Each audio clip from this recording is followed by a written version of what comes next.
call. And all these calls, supposedly in the last 2 minutes, you can't throw red flags, you can't challenge because it's going to be a booth review automatically. But are they automatically booth reviewing for every single play to see if it was pass interference not called? I don't think they are. That could be a glitch in the system. Honestly, that's a glitch in the system. I don't know if they're going to go back and fix themselves if they blatantly miss it, if you don't have a chance to throw that challenge flag. Yeah, and see, the final 2 minutes, I think the guys up in the booth are pretty much trying to review almost everything. Now, of course, points of emphasis and things like that. When it comes to this new pass interference review, I think they're only going to look at it if the ball is somewhat catchable in that area and the referees just clearly missed something. That would be the only thing. If it looks like the offensive player extended the hands or the defensive player made contact just slightly early, they're going to try to call that. But 9 times out of 10, the referees will call like illegal contact or defensive holding before that even happens. Interesting. It'll be interesting to see this year if even one time in the last 2 minutes of a half or a game, if a booth review calls a pass interference that was not called on the field. That should be interesting to watch. I'm going to say it never happens one time. I'm just going to go out on a limb and say it does not happen, and that they'll have to fix that for next year to allow you to at least be able to say, hey, I feel like there was pass interference on that. I will say, go ahead.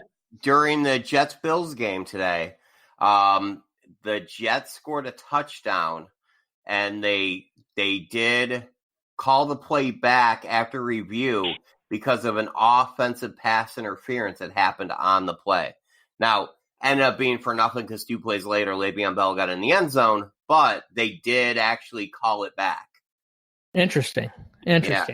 So something to monitor for sure, because it's such an odd thing. It almost feels like this new rule is such an overreaction to one really horrible no call. I don't know if I like it. I don't know if I will, but we're going to see how it plays out for sure. All right, guys. So let's go to this Cardinals game. We got the Cardinals and the Lions overtime 27-27. And it looked like the Lions were kind of maybe run away with it at first, but then the Cardinals started coming back. Hey, you figure if you're the Cardinals, a tie is almost like a win for as bad as they were last year. What are you guys' thoughts on this game? I watched a good chunk of this game, and I'll tell you, the one thing that stood out to me more than anything else was Kyler Murray's feet. When he gets going, he can move. Like he's fast quarterback. I wish they did it more. He only ended up carrying the ball officially 3 times. I would like to see them work some more of that stuff in there. I thought he looked a little bit lost in the first half, honestly, but I guess that's going to happen when it's your first NFL game. Looked a little bit more comfortable in the second half. I mean, to me, when I look at when you pay attention, when you look at what's going on, he threw the ball 54 times. The Cardinals happen to have one of the 3 or 4 best running backs in the NFL, in my opinion, in David Johnson. And they only ran the ball with him 18 times, which I find frustrating because I feel like if you add a little bit more balance to that, when you have an elite player on your offensive scheme, you can, set things up maybe a little better for yourselves. And I don't feel they did that. That being said, the Lions, they moved the ball quite well. Matthew Stafford threw for just under 400 yards. TJ Hawkinson, a.k.a. TJ Gronkowski, ended up going for 131, which I thought was pretty cool. Usually tight ends take a while to get kind of used to the league. Apparently that's not the case for him. But, Lions came out. They had the better game plan to start with. Cardinals kind of chipped away, and then in overtime, they just kind of met to a draw. So, it's a tie. I'm sure neither team is excited about it. I'm sure the Cardinals are maybe a little bit happier than they want to admit about it. No, I would think so. Yeah, I definitely agree with that assessment. But just to play devil's advocate here, this is a game the Lions should have won in regulation. Yep. Before the Cardinals touchdown drive, there was a point where I don't know what it was. It was just a sequence of plays where there was a delay of game penalty, a bad pass, a wasted timeout, another bad pass, and they had to punt, and I gave the ball back to Arizona with enough time to drive down the field and tie this game up. And that last sequence of the Lions' last offensive possession in regulation, they could have killed the clock or at least burnt enough of it to where the Cardinals never had the opportunity to try to tie this game realistically outside of a Hail Mary or some type of, multiple lateral type play. And this just looks like same old Detroit to me. This is an NFC squad that every year we say, Matthew Stafford has the talent around him. The defense is supposedly better. And in the second half, I don't know if these guys' mental focus was waning or fatigue set in because a lot of these guys didn't play in preseason. But this is not a team I would want to put any odds on of making the playoffs if this is how they're going to come in every single week. And over the last several seasons, this is typically what we expect from them. They blatantly underachieve and, subdue all expectations of any type of success that anybody has for them. No, definitely. I agree. I don't know how much longer. I guess Stafford has never been that, is he or isn't he? He's always looked like a good quarterback that could maybe bring you to deep into the playoffs or a Super Bowl, yet he never has. Has that been bad coaching? I mean, they've been through some really bad seasons. I think they even had an 0-16 season, if I'm not mistaken. I think he was injured that year. But, I don't know. Stafford doesn't have a whole lot more time left. So you wonder what happens with this team eventually. If it doesn't work this time with Matt Patricia and Matthew Stafford, are they a team in a year or two that looks to completely hit the reset button? Like if they can't get it done, how many more years are you going to keep going through this and trying to win with Stafford? Not that Stafford's the issue, but I don't know. I'm wondering if they're one of the next teams to go and try and hit the reset button again. I feel like that's what you would do, but the Fords have been historically known for being very patient with their coaches. So it's not a move I expect to see. Maybe in 2 or 3 years, possibly. They give Patricia, this will be year 2. So they give him another few, this one and 2 more, perhaps. I guess we shall see. So, guys, we have SuperFan battles and SuperFan recordings, but I definitely wanted to get your takes and just some quick thoughts on a few of the games. And I'm going to start with Chiefs-Jags. Nick Foles, broken clavicle. Looks like he could be, I don't know about out for the year, but out for a long period of time. They had a backup quarterback, came in, he played pretty good. I don't even remember his game. What was his name? Like Mittenhugh or Gardner Minshew. Minshew. There you go. I'd never heard of him, but he Washington State University. But you know what? The other side of it, Mahomes. Anybody that thought that Mahomes was going to come in and he was just kind of lucky last year and blah blah blah blah blah. Yeah, he had a good game, not a great game. He didn't light it up like Lamar Jackson, but he looked great. The Chiefs looked great. Tyreek Hill's hurt. I guess he's hospitalized with a shoulder injury, I read.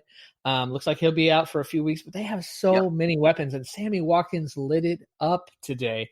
But Mahomes is the driving force of that. If anybody thought Mahomes was going to take a step back and the Chiefs were going to go away, think again.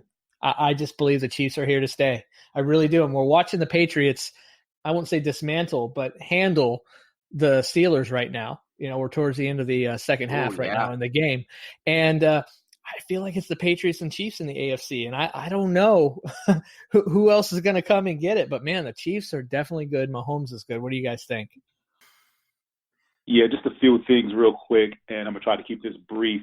LaShawn McCoy looks rejuvenated in this offense, and before the year is out, he's going to take the starting spot from Williams. Agreed. The offense is the same old offense we saw last year from Kansas City. The defense looked a lot better, though, than last year.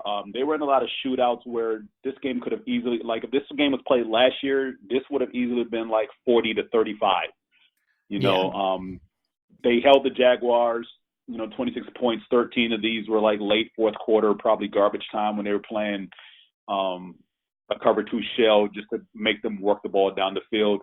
On the Jaguar side, I feel bad for Nick Foles because not only does he get his collarbone broken, it's broken on his touchdown throw in the first quarter. And, thoughts and prayers go out to him. Hope he's back before the season's out. But the offense pretty much, it it looked like what we expected it to look like from Jacksonville. Even when Minshew came into play, he went 22 or 25, 275, 2 touchdowns and a pick. But he ran most of the snaps in preseason. So, Jaguars, if you're a fan of the Jaguars, it's not time to hit the panic button. Not yet. If you have, 2 or 3 more losses over the next couple of weeks, yeah. But right now, Jaguars are a solid team. It's just they ran into a buzzsaw named the Chiefs. Yeah, for me in this game, and I'm going to just repeat something I've said numerous times. The Jaguars have tons of talent on defense, right? They have the worst defensive coordinator in the league. His name's Doug Wash, and he's garbage, and he should not be a defensive coordinator in the NFL. Interesting. Done. Has he been a Buffalo Bill? No. Oh, okay. He's just bad. He's just bad at coordinating defense. You cannot be letting teams put up this many points when you have the amount of talent that team has on defense.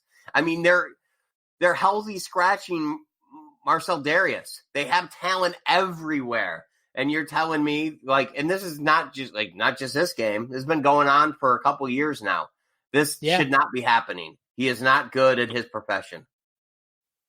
Yeah, it seems like the Jaguars, I mean, they got to the AFC Championship 2 years ago, barely lost to New England. I mean, they were that close to the Super Bowl. They went in, and I don't remember what week it was. He was not the week DC one then, by the way. Yeah, no, I got you. Then week 1, 2 or 3 last year, I mean, they step on the throat of New England and show you, hey, here's what we should have done to you in the AFC Championship game. And then ever since that moment, they have just been flat to bad. Yep. And their defense has not looked the same for whatever reason. They have talent. And their defense has so talent. Much talent. It's crazy. And you know what, guys? I would be remiss in not mentioning that I missed a game we do not have a SuperFan recap for, and I'm sure the fantasy, or I should not say the fantasy, the football world will want to kill me. The Cowboys Giants, which is actually a game I watched most of. So I'm going to quickly recap that because I know how many Cowboys fans are out there that want to hear it. I mean, the Giants look like a comparable team. Kevin. Yeah, we do. The Giants look like an NFL team. They don't look like the Dolphins. Eli Manning still looks average, maybe even below average. Yada yada yada. Man, the Cowboys just look so strong. And Dak Prescott, it was weird. I saw him at the beginning of the game. He had so many bad throws that were still completed. It made me want to throw up. Like they were behind the guy. They were low. They were behind the guy. They were low. It's like, but they kept getting the completions because that offense they're running just looked really smooth.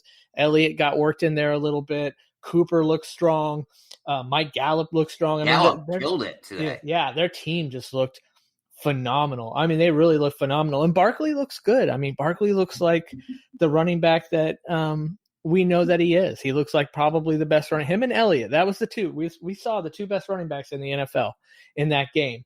And it was 35-17, but it was really a bigger gap than that. Giants came out, scored quickly right at the beginning, and then it was all Cowboys after that. That was it. It was just all Cowboys after that. I don't know what the Giants will do the rest of the year. I don't know if they'll do a lot, but the Cowboys look like they're a contender.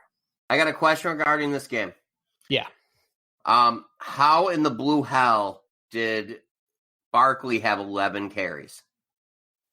How did he only have 11 carries? Yes. Or 120 yards? Yeah. Yes. How did he average 11 yards a carry and they only gave him the ball 11 times? Because it's just – I'm going to just say giving them an excuse that the game started getting out of hand, so they just started throwing a lot. That's just really was. The game got out of hand, and they just started throw. Then the time of possession was like 2-1. I mean, the Cowboys had the ball the whole time. The Cowboys were methodically moving the ball up the field in nice little chunks, like the whole game. They just, they just couldn't get on the field. The offense couldn't stay on the field. And yeah, they should have definitely ran it more, but they just couldn't stay on the field. That's for sure. So anyway, I wanted to make sure. Career. I'm sorry. Say that again. The Giants are going to ruin Saquon Barkley's career. Yeah, I co-signed this, by the way. He's going to be one of the best backs to never insert the rest of that sentence there. Whatever you want to put. Never win a championship. Never win a playoff game. Never get to the playoffs. Just whatever you want to put after that statement. He's just going to be one of the best running backs in the NFL. Period. to never and put in That's whatever it. you want. Just Kind never. of like Barry To Sanders. never. To never do anything.